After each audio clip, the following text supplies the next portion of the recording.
ఇది నటుడి మొదటి block buster విజయం మరియు 63వ ఫిల్మ్ఫేర్ అవార్డ్స్ సౌత్ వేడుకల్లో ఉత్తమ నటుడు సౌత్గా క్రికెట్స్ అవార్డు సంపాదించుకున్నాడు.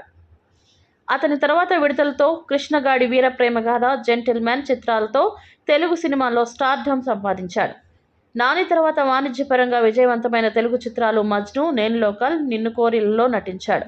2018లో Nani Telugu game show Bigg Boss 2వ సీజన్కు హోస్ట్గా వ్యవహరించాడు. నాని అప్కమింగ్ తెలుగు సినిమాల లిస్ట్: టక్ జగదీష్తో ఫ్లాప్ అయిన ఆ తర్వాత అందాల సుందరి సినిమాతో బ్లాక్ బస్టర్ విజయాన్ని అందుకున్న నాని ఇప్పుడు దసరా అనే సినిమాలో నటిస్తున్నాడు. కానీ అతని జాబితా ఆశాజనకంగా కనిపిస్తుంది. కాబట్టి ట్యూన్ చేయడానికి మీకు సమయం విలువైనది. సరిపోదా శనివారం 2024 హిట్ 3 2024 హిట్ 3 సంగతి పక్కన పెడితే త్వరలోనే ఏదో అద్భుతం జరగబోతుంది. కాబట్టి రాబోయే సినిమాల నటులు, నటీమణులు మరియు దర్శకుల గురించి తెలుసుకోవడానికి మాతో కలిసి ఉండండి. నాని